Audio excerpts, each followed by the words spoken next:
Hello, જય શ્રી કૃષ્ણ, જય ખોડિયારમાં. Welcome to the another blog. તો કેમ છો તમે બધાય? અને આજે છે ત્રીજો દિવસ વ્લોગિંગનો. અને મારા વ્લોગ તમને ગમે તો લાઈક, શેર, કમેન્ટ કરવાનું ભૂલતા નહીં. તો આ આપણી ચકુ અહીંયા સૂતી છે અને વાગવામાં છે 12 વાગી ગયા છે અને હમણાં માન પણ આવી જશે. તો આજે પણ હું આખા દિવસનો વ્લોગ શૂટ કરવાની છું, તો મારી સાથે બન્યા રહેજો. તો આપણે ચકુને લઈને આવી ગયા હતા તડકે. તો ફરિયામાં બેઠા હતા, પાપડ વણાતા હતા અને આપણે ખીચી પણ ખાધી અને ચકુને મસ્ત મજાનો તડકો પણ ખવડાવ્યો. તો તમને બે ખીચી ખાવી છે તો આવી જજો.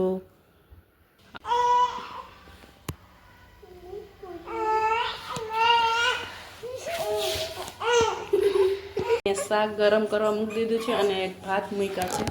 ચકુબેન ઉઠી ગયા છે, એને મેં અહીંયા સુવરાવી હતી પણ એને બેનને તેડવું હતું, એટલે હવે તેડીને આપણે શાક ગરમ કરવાનું છે અને ભાત મૂકવાના છે. અને આપણે હવે એને થોડીક વાર રમાડી લઈએ, ત્યાં સુધી થોડોક ભાત બની જાય પછી જમીને ચકુબેનની માલિશ કરવાની છે. અને આપણે હવે ચકુની માલિશ કરીશું. તો તમે બધા કહેજો કે તમે તમારા નાના બાવને કેવું તેલ લગાડો છો.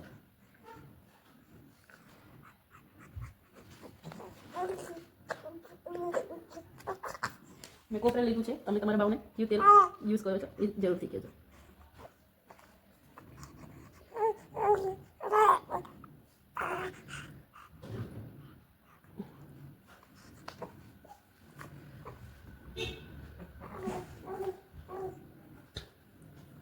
એટલે આ બધી આપણે એને તેલનું માલિશ કરી લેવાનું છે. અહીંયા ચપ તારવી તેલ લગાડી લેવાનું છે, એનાથી એને મજા આવે. બે હાથ ઉપર તેલ લઈ લેવાનું, આમ કરવાનું છે.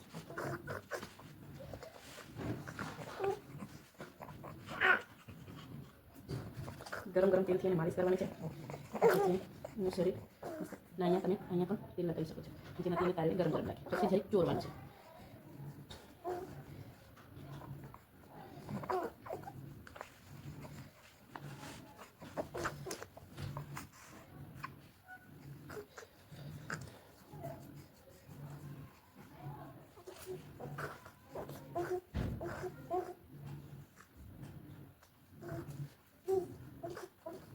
હવે આપણે એને મોઢા ઉપર લગાડવાનું છે, જેનાથી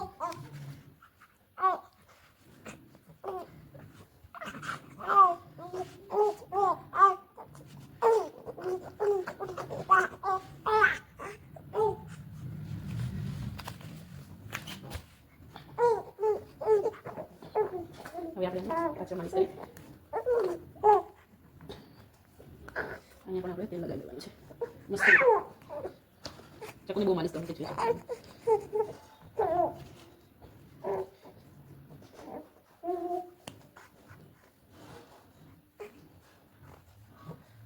આની માલિશ કરવી બહુ જ ગમે છે, એને દાંત કાઢે છે. એ જોઈ શકો છો કેવી રીતે જોડે છે.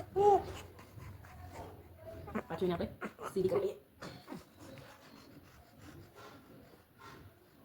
પછી આને પગની એક્સરસાઇઝ કરવાની છે. પગ પહેલાં હાલવા શીખવાનું છે. આ પગ અહીંયા અડાડવાનું છે. ચકુ રમે છે ત્યાં સુધી આપણે ખાઈ લઈએ અમે, અને ચાલો જમવા બધા. તો મેં મગનું શાક બનાવ્યું છે, ભાત, રોટલી અને સંભારો છે. તો તમે પણ જમવા આવજો. અને ચકુ રમે છે ત્યાં સુધી ફટાફટ ખાઈ લઈએ, પછી ખાવા નહીં દઈએ, પછી એને તેડવું હોય એટલે. હાલ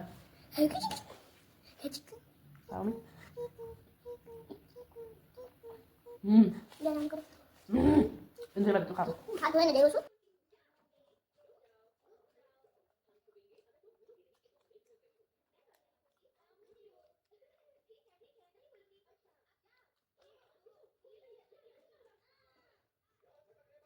પાણી પી રાખો. રોટી ખાવાનું પેલા.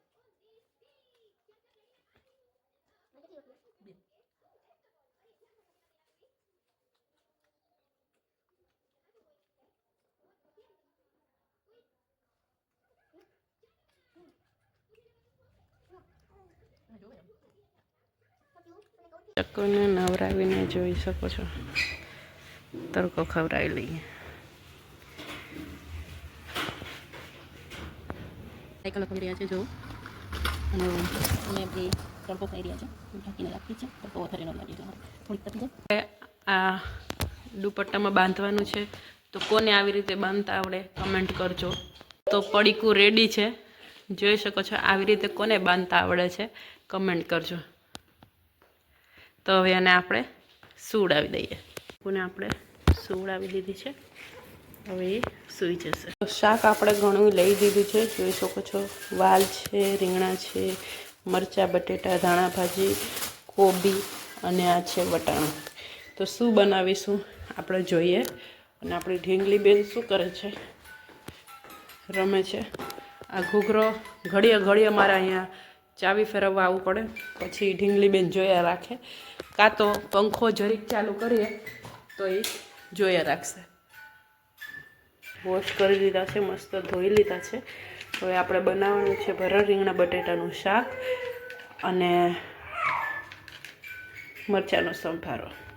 તો અહીંયા આપણે શાક ચડી રહ્યું છે, સંભારો બનાવ્યો છે અને હવે રોટલી બનાવી.